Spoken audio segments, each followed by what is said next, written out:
আপনারা সবাই কম বেশি দেখেছেন আমাদের উপদেষ্টা পরিষদ জাতিসংঘের মানবাধিকার কমিশনের কার্যালয় বাংলাদেশে খোলার জন্য যা আবেদন ছিল সেটার খসড়া অনুমোদন করেছে। এটা নিয়ে শুরু থেকে দেশের সর্বস্তরের আলেম সমাজ, প্রকৃত দেশপ্রেমিক, দেশের সচেতন নাগরিক সমাজ শুরু থেকেই তীব্র বিরোধিতা করে আসছে। এই বিরোধিতা সত্ত্বেও এর খসড়া অনুমোদন করা হলো। আপনারা এও দেখেছেন যে আমাদের দেশে প্রচলিত আইনে এখনো যেখানে সমকামিতা, এটা রীতিমতো এমন অপরাধ যে অপরাধের জন্য কারাদণ্ডের শাস্তির কথাও বলা আছে। যেখানে প্রচলিত আইনে আমাদের দেশে এখনো যেটি অপরাধ হিসাবে বিবেচিত, সেখানে জাতিসংঘের একজন প্রতিনিধি তিনি শুধু সমকামী নন, বরং তার সমকামী সঙ্গীকে সাথে নিয়ে আসার জন্য সরকারের কাছে এগ্রিমেন্ট চেয়ে পাঠিয়েছে। একটা দেশের জন্য, একটা দেশের মানুষের জন্য এটা যে কত বড় অপমানজনক, এটা যে কত বড় লজ্জাস্কর, সেটা বোঝার জন্য তো আসলে কোনো পণ্ডিত হওয়ার প্রয়োজন নেই। আপনার দেশে একটা জিনিসকে আপনার দেশে আপনি অপরাধ হিসাবে বিবেচনা করেন, আপনার দেশে আইন আছে, এটা অপরাধ, কেউ সংগঠন করলে তাকে শাস্তি দেওয়া হবে, তাকে জেল দেওয়া হবে, আইনে আছে। তার মানে এই দেশ সেটাকে অপরাধ মনে করে, ঘৃণা করে। সেই জিনিসটা শুধু করবে তা না, ঘোষণা দিয়ে খুল্লম খোলা করার জন্য সেখানে আসবে সেই প্রস্তুতি, সেই প্রিপারেশন, সে অনুমোদন চাওয়া হচ্ছে। ব্যাপারটা এরকম যে আপনার বাবা, আপনার ভাই, আপনার পরিবারের কাউকে খুন করবে কেউ, আপনার পারমিশন নিয়ে খুন করতে আসতেছে, আপনাকে বললে কয়ে আসতেছে। তো এরকম একটা দুর্ভাগ্যজনক বাস্তবতার মুখোমুখি আমাদের হইতে হবে, এটা আমরা আসলে চিন্তাও করিনি।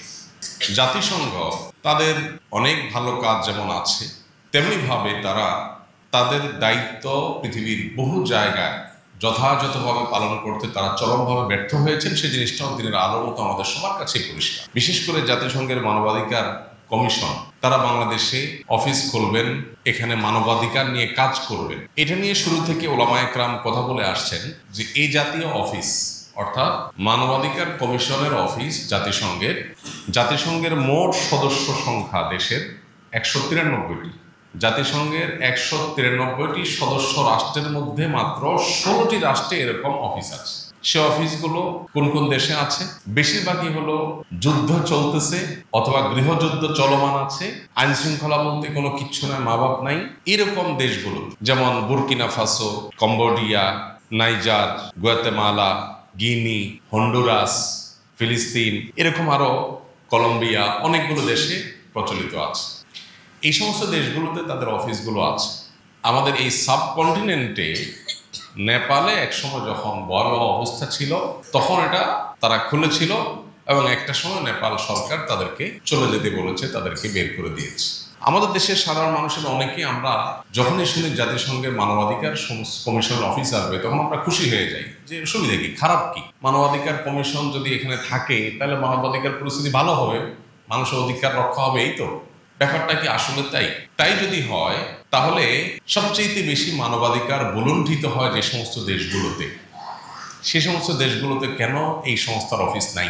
আমাদের পার্শ্ববর্তী দেশ ভারতে সংখ্যালঘু মুসলমানদের উপরে নির্যাতন, নিধন প্রতি মুহূর্তে হচ্ছে। যে ভারত পৃথিবীর দ্বিতীয় সর্বোচ্চ গরুর গোশত রপ্তানিকারক দেশ, সেখানে মুসলমানের বাড়িতে ফ্রিজে গরুর গোশত পাওয়ার মিথ্যা অভিযোগের ভিত্তিতে মুসলমানকে পিটিয়ে হত্যা করে শেষ করে ফেলা হয়।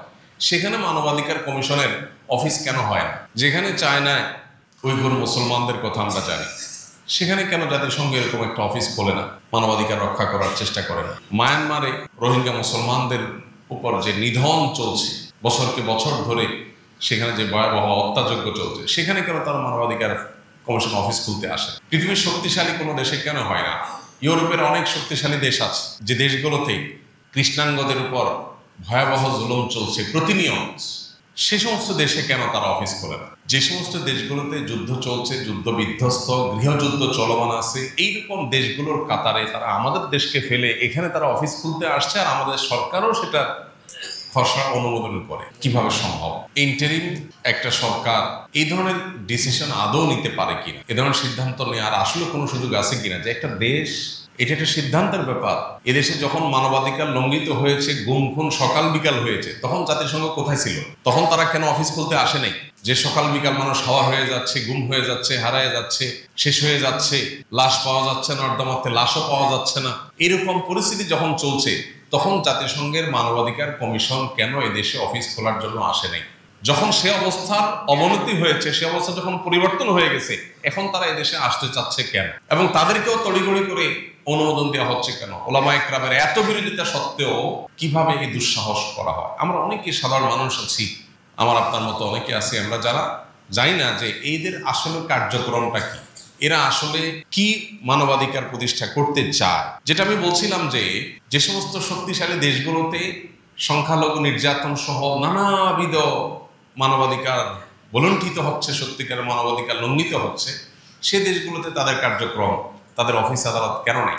193টা তাদের সদস্য দেশের মধ্যে মাত্র 16 দেশে কেন তাদের এই অফিস আছে, আর 13টা দেশে তাদের আঞ্চলিক অফিস আছে কেন? মানবাধিকার শুধুমাত্র এই দেশগুলোতেই বলুণ্ঠিত হচ্ছে। ফিলিস্তিনে যেখানে মানবতা সবচেয়ে বেশি বলুণ্ঠিত হচ্ছে, স্মরণকালে কখনো মানবাধিকার এত বেশি বলুণ্ঠিত হয় নাই যতটা ফিলিস্তিনে এখন হচ্ছে বা নিকট অতীতে হয়েছে। কই এই জাতিসংঘের মানবাধিকার কমিশনের কি ভূমিকা সেখানে ছিল? মানুষের বেঁচে থাকার অধিকার তো দূরের কথা, মারা যাওয়ার আগে দুমুঠো ভাত খেয়ে মরার অধিকারটুকু পর্যন্ত তারা সেখানে নিশ্চিত করতে পারে নাই। তারা আসছে আমাদের দেশে মানবাধিকার কমিশন অফিস। আপনারা সবাই কম বেশি জেনে থাকবেন সাধারণত এরা কি করে। তাদের কাজ হলো পশ্চিমা মূল্যবোধ বিভিন্ন দেশে দেশে প্রতিষ্ঠা করা মানবাধিকারের নাম দিয়ে। তারা মানবাধিকারের নাম দিয়ে পতিতালয়গুলোকে প্রতিষ্ঠা করার সবচেয়ে বেশি চেষ্টা করে। গতকালকের একটা নিউজ আপনাদের অনেকেরই চোখে পড়েছে, সমাজ কল্যাণ উপদেষ্টা আপনার আমার ট্যাক্সের টাকায় সম্ভবত 2 সহস্র পতিতাকে নগদ অর্থ সহায়তা দিয়ে তাদেরকে সাহায্য করেছে এই কাজ থেকে ফিরে আসার জন্য না। এটা একরকম প্রণোদনা, মানে তুমি যে কাজ করছো ওকে, তোমাকে এটা উপহার বা পুরস্কার দিলাম, অনেকটা এই টাইপের। তাকে পুনর্বাসনের জন্য যদি 2, 5, 10, 20, 50 কোটি টাকা খরচ করা হতো তাহলে সেটা তো আমাদের দেশের জন্য কল্যাণ বয়ে আনতো, কিন্তু সেটা না হয়ে হয়েছে তার উল্টো। এরকম একটা দুর্ভাগ্যজনক বাস্তবতা আমাদের চলছে যে এনজিও বেসড ইন্টারিম গভর্নমেন্ট, যেহেতু জনগণের কাছে কোনো জবাবদিহিতা নাই, এই গভর্নমেন্টের একটা অংশ এই সুযোগে, যেটা কোনোদিন কোনো রাজনৈতিক সরকার সাহস করবে না, জনগণের কাছে জবাবদিহি করতে হবে, সেই অসাধ্য এবং দুঃসাধ্য এবং দুঃসাহসিক কাজগুলো তারা তলে তলে করে ফেলতেছে। এর ভিতরে এটা হলো একটা কাজ, জাতিসংঘের মানবাধিকার কমিশনের অফিস ওপেন করা। তো আমরা সাধারণ মানুষ হিসাবে আমাদের এই জিনিসগুলো জানা দরকার যে জাতিসংঘের মানবাধিকার কমিশন কি করে। তারা পতিতালয় ওপেন করে, পতিতালয় প্রতিষ্ঠা করে। আমরা কি সে মানবাধিকার চাই? পতিতালয়গুলোকে এস্টাবলিশ করলে কি লাভ হবে? আমাদের যে সমস্ত মেয়েরা হয়তো কোনো কারণে স্বামীর সাথে মনোমালিন্য হয়েছে, ভাই বোনের অমিল হয়েছে, বাবা মার প্রতি অভিমান হয়েছে, ঘর থেকে বের হয়ে ঢাকা এসেছে, কোন দালালের খপ্পরে পড়েছে, সে দালাল তাকে বিক্রি করে পতিতালয়ে পাঠিয়ে দিয়েছে। এই দালালদের ব্যবসাগুলো আরো রমরমা হবে। শুধু তাই নয়, নারী অধিকারের নাম দিয়ে আমাদের মেয়েদেরকে রীতিমতো দাসীতে পরিণত করার এই কাজ 16 কলা পরিপূর্ণ হবে। সবচেয়ে ভয়ঙ্কর যে কাজ সেটা হলো প্রচলিত আইনে আমাদের দেশে যেটা অপরাধ, সেই সমকামিতা, সেটাকে শুধু নরমালাইজ করা না, সেই সমকামিতা এই বিষয়টাকে অধিকারের খোলসে সমাজে প্রতিষ্ঠা করার অপচেষ্টায় তারা লিপ্ত হবে। এই জিনিসটা তাদের খুল্লম খোলা কাজ, গোটা বিশ্বব্যাপী তারা এই ধরনের কাজ করে, ওপেন সিক্রেট, সবাই জানে। অতএব এদেরকে এদেশে ঢোকার সুযোগ, তাদের এই কাজের সুযোগ দেওয়ার মানে হলো সমকামিতাকে ঘরে ঘরে প্রতিষ্ঠিত করা, এস্টাবলিশ করা না। এমনিতেই আমাদের নৈতিক অবক্ষয় কোথায় গিয়ে পৌঁছেছে দেখেন। গত কয়েকদিন ধরে আপনারা একটা নিউজ দেখছেন যে ইংলিশ মিডিয়ামের একটি মেয়ে তার বাবা মার বিরুদ্ধে আদালতে গিয়েছে। কেন? বাবা মা তাকে শাসন করেছে সেজন্য। পশ্চিমারা চায় আমাদের ছেলে মেয়েদেরকে আমাদের বাবা মারা ধমক না দেখ, তাদের যা খুশি তারা তা করুক। এর ফলশ্রুতিতে পশ্চিমাদের পারিবারিক অবস্থা কোথায় গিয়ে ঠেকেছে সেটা আমরা সবাই কম বেশি জানি। কিন্তু আমাদের দেশটাও ধ্বংসের সে প্রান্তে চলে যাক, সে বন্দোবস্ত, সে ব্যবস্থা তারা যেন করতে যাচ্ছে। এই যখন আমাদের নৈতিক অবক্ষয়ের অবস্থা, সেখানে যখন তথাকথিত মানবাধিকার কমিশন আসবে এবং তাদের কার্যক্রম শুরু করবে, তখন আমাদের এখানে প্রত্যেকটা কাজের ক্ষেত্রেই তারা পশ্চিমা মূল্যবোধকে প্রতিষ্ঠা করে আমাদের ঈমান, আমল, আমাদের চেতনা, আমাদের মূল্যবোধ, আমাদের নৈতিকতা, এগুলোকে ধ্বংস করার তারা নীল নকশা বাস্তবায়ন করবে। বলা হচ্ছে যে 3 বছরের জন্য তারা আসছে, সরকারের তরফ থেকে বলা হচ্ছে 3 বছরের জন্য আসছে। আমাকে একজন উপদেষ্টা বলেছেন যে ভাই 3 বছর তারা থাকবে, থেকে তারা চলে যাবে। এবং তারা আসলে একজন উপদেষ্টা বলেছেন আরো একাধিক দায়িত্বশীল বলেছেন যে হ্যাঁ ভাই, ওনারা তো আসলে আসলে আমাদের লাভ হবে। কি লাভ হবে? লাভ হবে যে সামনে কোনো সরকার যেই যখন আসুক আর জনগণকে গুম করতে পারবে না, কারণ জাতিসংঘের মানবাধিকার কমিশন আছে। আমরা বললাম যে এই যদি হয় বাস্তবতা, তাহলে বিগত আমলে যখন গুম হয়েছে তখন তারা কেন আসে না? তখন তারা থাকলে যদি আমাদের গুম বন্ধ হয়ে যেত, তো তারা তখন আসলো না কেন? গুম করে শেষ হয়ে গেছে, এখন তারা কেন আসবে? আর তারা আসলেই গুম বন্ধ হয়ে যাবে। তারা যে সমস্ত দেশে আছে, ফিলিস্তিন নিয়েও তো তারা কাজ করে, কই সেখানে কি একটা খুনও কি বন্ধ হয়েছে?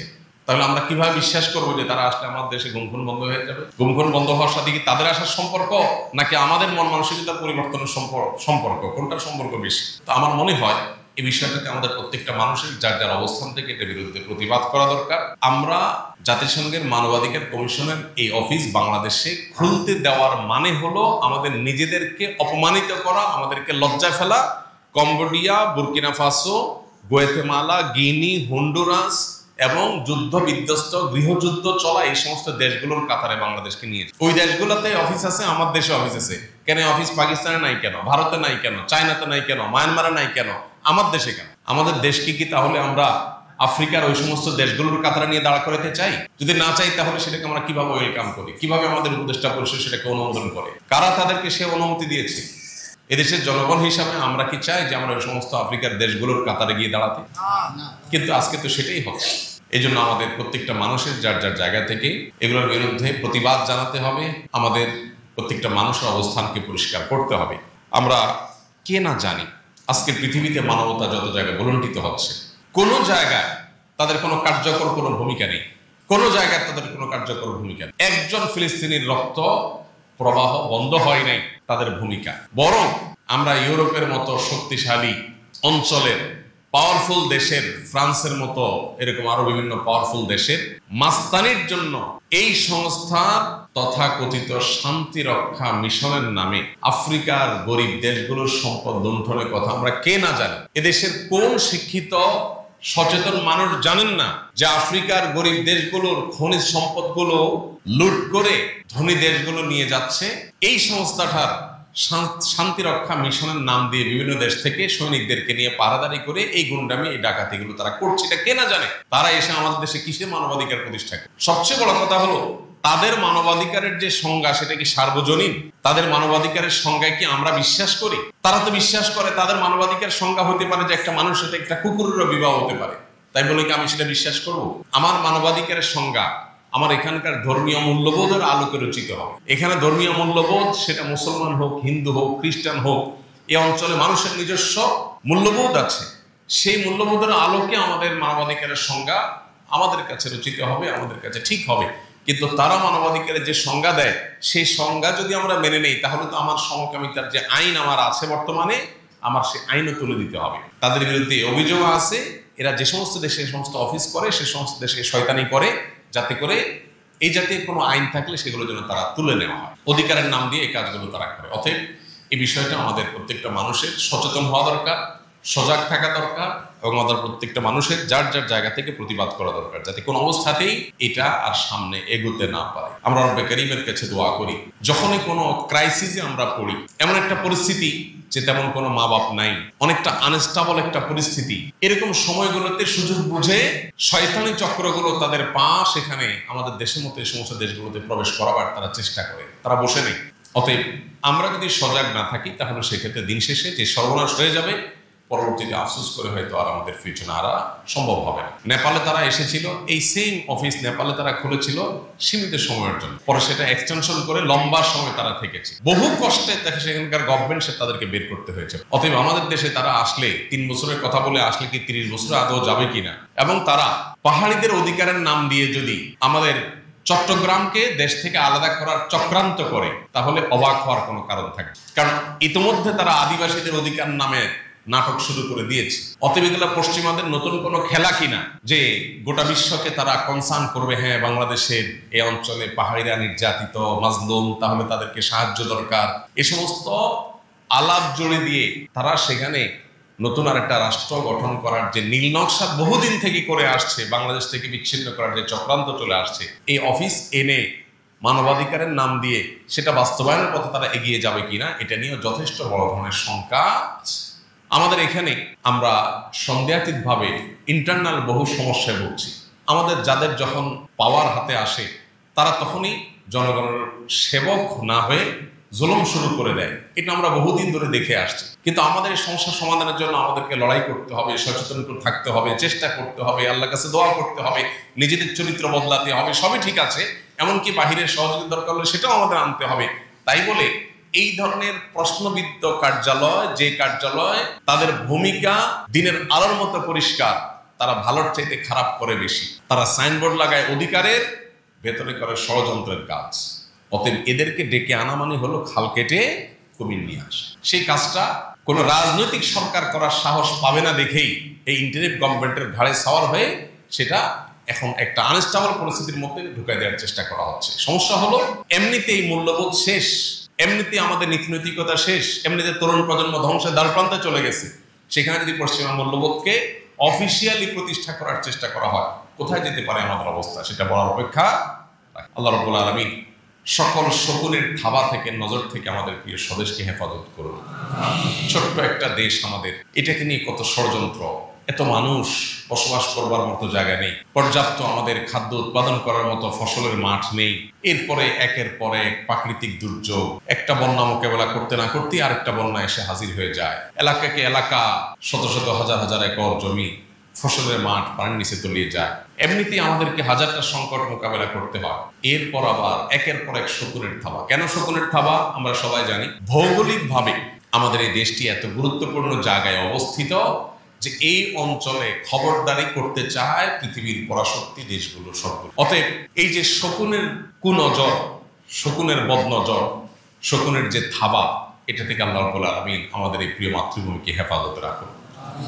সকল শয়তানের শয়তানি থেকে, সকল ষড়যন্ত্র থেকে আল্লাহ তাআলা আমাদেরকে রক্ষা পাওয়ার তৌফিক দান। আমরা একটা কথা খুব পরিষ্কার করে বলতে চাই, সেটা হলো জুলাই আন্দোলনে এদেশের ধর্মপ্রাণ মানুষের যে অবদান ছিল, সেই অবদান এটাকে ন্যূনতম কোনো মূল্য শুরু থেকে এখনো পর্যন্ত দেওয়া হয়নি। মাদ্রাসার ছাত্র বলুন আর কলেজ ইউনিভার্সিটি স্টুডেন্ট বলুন, আমরা দেখেছি আন্দোলন চলাকালীন কিভাবে রাস্তার মধ্যে শত সহস্র ছেলেরা জামাতের সাথে দাঁড়িয়ে নামাজ আদায় করেছে, কিভাবে আল্লাহর কাছে চোখের পানি ফেলে কান্নাকাটি করেছে। সেই ধর্মপ্রাণ মানুষের মূল্যবোধ যে আবু সাইদ সারা জীবন তার সোশ্যাল মিডিয়াতে দ্বীনের পক্ষে, ইমানের পক্ষে, ইসলামের পক্ষে কলম ধরে গেছে, তার রক্তের প্রতি কি শ্রদ্ধাটা দেখানো হয়েছে।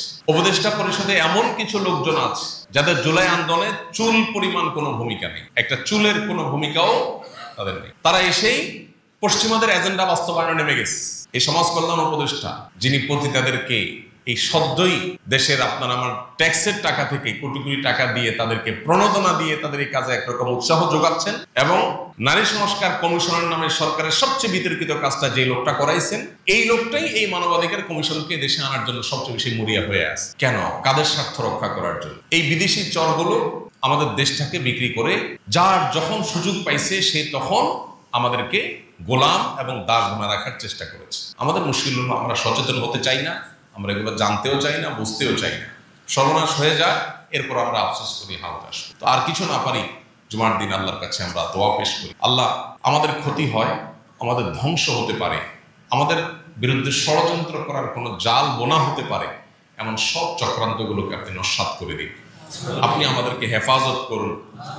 আমাদের বহু ক্ষতি পর্যন্ত হয়েছে। কেউ টাকা পয়সা লুট করে বিদেশে পাঠিয়ে দিয়ে ক্ষতি করেছে, কেউ আমাদের কোনো স্বার্থকে বিদেশিদের স্বার্থের কাছে বিক্রি করে দিয়ে, বিকিয়ে দিয়ে লুট করেছে, কেউ আমাদের ইমান আমলের উপরে হামলা করেছে, আমাদের মূল্যবোধকে ধ্বংস করেছে, কেউ হয়তো এনজিওদের স্বার্থ রক্ষা করার জন্য কাজ করেছে। কিন্তু দিন শেষে আমাদের যে ধ্বংসের দ্বার প্রান্তে যারা নিয়ে যাচ্ছে, তাদের করাল থাবা থেকে বাঁচার জন্য আমাদের সচেতন হওয়ার পাশাপাশি আল্লাহ তাআলার কাছে মনে প্রাণে দোয়া করতে হবে। আল্লাহ তাআলা আমাদেরকে সেই তৌফিক দান করুন। আরেকটা গুরুত্বপূর্ণ ইস্যু, সেটা হলো অতি সম্প্রতি আমরা দেখেছি এসএসসি এবং সমমানের পরীক্ষার ফলাফল প্রকাশ হয়েছে। ফলাফল প্রকাশ হওয়ার পর প্রতি বছরই দুটি চিত্র আমাদের সামনে খুব কমনলি আমরা দেখতে পাই, আমাদের সামনে ফুটে ওঠে। তার একটা হলো যারা পরীক্ষায় ভালো ফলাফল করেন তাদের এবং তাদের অভিভাবকদের উচ্ছ্বাস, আনন্দ, এটা মিডিয়াগুলোর মাধ্যমে মারফতে আমাদের সামনে ফুটে ওঠে এমন ভাবে যেন তাদের হাতে জান্নাতুল ফেরদাউসের সার্টিফিকেট উঠে গেছে। কোন একটা মিডিয়াতে দেখছিলাম, সোশ্যাল মিডিয়াতে কোন একটা মিডিয়ার ফুটেজ দেখছিলাম যে মেয়ে ভালো রেজাল্ট করেছে সেজন্য মা ডান্স করছেন খুশিতে। ছেলে মেয়েদের তাদের মধ্যে আনন্দ হবে, বাচ্চা ছেলে মেয়ে তাদের মধ্যে খুশি হবে স্বাভাবিক, কিন্তু এই খুশিটা অতিমাত্রায় হওয়া, বাবা মার অতিমাত্রায় খুশি হওয়াটা, এটা সমাজের কোনো ভালো কিছুর আলামত নাকি বড় কোনো রোগের সিমটম? এসএসসি পরীক্ষায় ভালো ফলাফল করলো, মা বাবা খুশি হবেন স্বাভাবিক, কিন্তু খুশি যখন অতিমাত্রায় হন, সীমা যখন ছাড়িয়ে যায়, তখন সেটা প্রমাণ করে যে আমরা আমাদের বস্তুগত জীবনটাকে এত বড় করে দেখেছি যে আমার সন্তান তার ক্যারিয়ারকে ভালো একটা জায়গায় নিয়ে যাওয়ার জন্য ভালো একটা অ্যাচিভ করতে পেরেছে, আমি এত বেশি দুনিয়াদার হয়ে গেছি, এত বেশি বস্তুবাদী হয়ে গেছি, আমি আনন্দে পাগল করা হয়ে গেছি, যেন তার সাফল্যের সব সিঁড়িগুলো পার করা হয়ে গেছে। এটা যেমন একটা চিত্র, আবার এর বিপরীতে আরেকটা চিত্র দেখা যায় যে কারণ এসএসসি বা এইচএসসি এই জাতীয় পরীক্ষাগুলোতে রেজাল্ট খারাপ হয়েছে, মন খারাপ হয়ে আত্মহননের পথে পা বাড়িয়েছে। মা বাবার অতি বকাঝকা সহ্য করতে না পেরে সন্তান দেখা গেছে আত্মহত্যার দিকে চলে গেছে। এরকম চিত্র আমরা দেখতে পাই। অথচ এসএসসি এইচএসসি পরীক্ষা ভালো ফলাফল না করলে জীবন সব শেষ, এর ব্যাপারটা কি এরকম? আমরা সেদিন দেখছিলাম কোন একজন গবেষক, তিনি বলছিলেন যে পৃথিবীর কোন দেশ, বাংলাদেশ ছাড়া পৃথিবীর কোন দেশ এরকম নাই যেই দেশে এসএসসি এইচএসসি পরীক্ষার ফলাফল প্রকাশের পর এইরকম উল্লাস, এরকম উন্মাদনা, এরকম ফুর্তি হয়। এটা এমন কোনো বিষয় না যেটা নিয়ে এত খুশি হওয়ার মতো। সারা দেশে, সারা পৃথিবীতে বিভিন্ন দেশে এগুলোর ফলাফল প্রকাশ হয়, যাদের ভালো হয় তারা খুশি হয়, যাদের খারাপ হয় তারা হয়তো কারেকশনের চেষ্টা করে, কিন্তু আমাদের মতো এত উন্মাদনা কোনো দেশে নেই যে এত বেশি খুশি হওয়া, আবার খারাপ হলে এত বেশি বেদনাহত হওয়া। বিষয়গুলো কি এরকম? একজন মুসলমান হিসাবে তো আমাদের চিন্তা করা দরকার, এসএসসি এইচএসসি বা অন্য কোনো পরীক্ষায় খারাপ করার পরও আমার জীবনে অনেক ভালো কোনো জায়গায় আমি যেতে পারি, সম্ভাবনা আছে না নাই? আবার পরীক্ষায় অনেক ভালো করার পরও আমার জীবনে চরম খারাপ অবস্থা আসতে পারে। এই জিনিসটা তো কোনো কাল্পনিক বিষয় না। আমাদের সমাজে আমরা ডানে বামে তাকালে দেখবো অহরহ, তাই না? দেখা গেছে জিপিএ পাস করেছে, সে হয়েছে ইঞ্জিনিয়ার, আর যে ফেল করেছে সে হয়েছে কোম্পানির মালিকের অধীনে ইঞ্জিনিয়ার। তাহলে ক্যারিয়ারের সামনে কোথায় কি দাঁড়াবে, আমার পরিণতি শেষে কি থামবে, সেটা তো একমাত্র আল্লাহ তাআলা ভালো জানেন। বিধায় এটা নিয়ে একজন ঈমানদার এত অতি উচ্ছ্বসিত হওয়া বা অতি ব্যথিত হওয়া, এর কোনটাই আমাদের ঈমানের সাথে, আমাদের বিশ্বাসের সাথে বা বাস্তবতার সাথে যায় না। মূলত আমাদের সবাই আমরা এত বেশি বস্তুবাদী হয়ে গেছি যে নিজেরা তো টাকা পয়সা মেশিন আসি, আমার ছেলে মেয়েকেও টাকা পয়সা মেশিন বানানোর জন্য আমরা পাগল করা এবং মরিয়া। এই জন্য সে যদি ভালো ফলাফল করে তো চিন্তা করি যে যাক, টাকার মেশিন হওয়ার পথে সে এক ধাপ এগিয়ে গেল, এই জন্য আমরা খুশি হয়ে যাই। আমার সন্তানটা A+ পেল কিনা সেটার জন্য আমাদের যতটা চিন্তা আছে, সে মানুষ হিসাবে A+ পাচ্ছে কিনা সেটা নিয়ে আমাদের তার ধারে কাছেও চিন্তা। কেন দুরবস্থা আজ আমাদের, কেন নৈতিক অধঃপতন আজকে চরমে, এটার জন্য এই জিনিসটার ভূমিকা অনেক বেশি। এই জন্য আমার মনে হয় যে প্রতি বছরই এসএসসি এইচএসসি ফলাফল প্রকাশ হওয়ার আগে পরে এই সময়গুলোতে আমাদের নতুন করে রিয়েলাইজ করার সুযোগ আছে।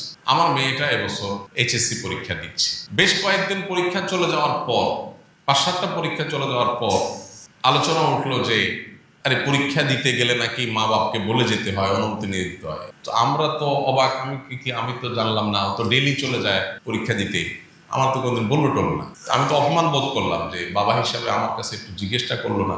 তো বললো যে জিজ্ঞেস করার কি আছে, এটা এমন না তো যে আমি জান্নাতে যাচ্ছি, তাহলে বাপরে ছাড়া কেমনে যায়। ইস্যু তো এরকম না, খুব ছোট ইস্যু, এটাকে এত বড় করার কি আছে? এটাতে আমি ফেল করলেই বা কি হয়েছে, আবার চেষ্টা করবো, না হলে হইলই না, তাতে কি? ইমানদারের জন্য এত আত্মহারা হওয়ার কি আছে? আমি যখন মাদ্রাসায় পড়ি, অনেক আগের কথা, ছোট ছিলাম, আমার মনে আছে ঈদের সময় টিকিট পাওয়া বাসের খুব টাফ ছিল, এখনো অনেকটা সে পরিস্থিতি আছে। তো আমি একটা টিকিট পাইছি অনেক কষ্টে গ্রামে যাওয়ার। এক আল্লাহর বান্দা, আমার আব্বার এক বন্ধু, ব্যবসায়ী মানুষ, সাধারণ মানুষ, কোনো আলেম ওলামা, কিন্তু দিনদার মানুষ, মুত্তাকি পরহেজগার নেককার মানুষ। তো ওনার কাছে গিয়ে বললাম, চাচা আমি টিকিট পাইছি, খুব খুশি, লাফাচ্ছি, ছাত্র মানুষ। তখন তিনি বেশ মনটা খারাপ করে ফেললেন। তাই বললাম আমার খুশি, আপনি মন খারাপ করলেন। তো বললেন, বাবা তুমি মাদ্রাসার ছাত্র, মাদ্রাসায় পড়ো, তোমার এই আচরণটা দেখে আমার খুব কষ্ট হয়েছে। কেন বাবা, এটা কেমন কথা? আমি একটা টিকিট পাইছি, খুশি হয়েছি, আমি অন্যায়টা কি করলাম? তো বললো যে অন্যায় কিছু করো নাই বাবা, অন্যায় হলো, খারাপ লাগছে যে জিনিসটা দেখে, সেটা হলো তুমি একজন মাদ্রাসার ছাত্র, একটা যা টিকিট পাইছো বাসে, এটা খুশির বিষয়, তুমি খুশি হওয়া এটা স্বাভাবিক, কিন্তু তোমার খুশির মাত্রাটা একটু বেশি হওয়াতে মনে হচ্ছে তুমি জান্নাতে চলে গেছো, এরকম একটা ভাব। ইমানদার দুনিয়ার আকাশের চাঁদও যদি পেয়ে যায় সে খুশি হবে, কিন্তু এর চাইতে বড় খুশি হওয়ার অপশন তার সামনে আছে, এটা তার কাছে এত বড় বিষয় হবে না। ইভেন এটা যদি নাও হয় সে ভেঙে পড়বে না, আলহামদুলিল্লাহ আমি অন্য কোনো ভাবে যাব, আল্লাহ অন্য কোনো ব্যবস্থা করবেন, বা যাওয়াই হলো না এবছর, তাহলে এর মধ্যে কোনো কল্যাণ আছে, আমি মেনে নিব। মানুষের মেন্টালিটিটা এরকম হওয়া উচিত, এই তাকওয়ার দাবি আসলে।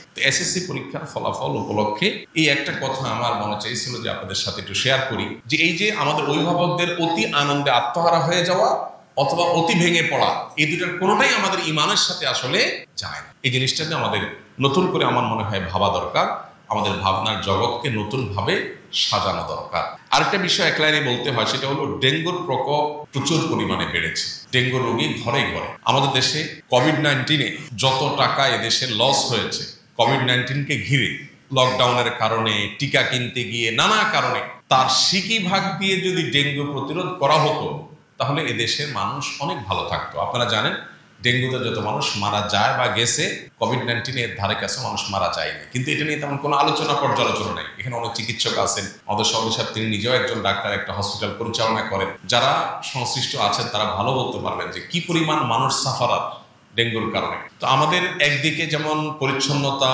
নিজের আশপাশটাকে পরিষ্কার রাখা, কোথাও পানি জমাটবদ্ধ থাকা, এগুলো থেকে এলাকাকে মুক্ত করা, এগুলোর জন্য যেমন আমাদের জন্য উদ্যোগ থাকা দরকার, সচেতন থাকা দরকার, সেটা আমরা সবসময় বলি।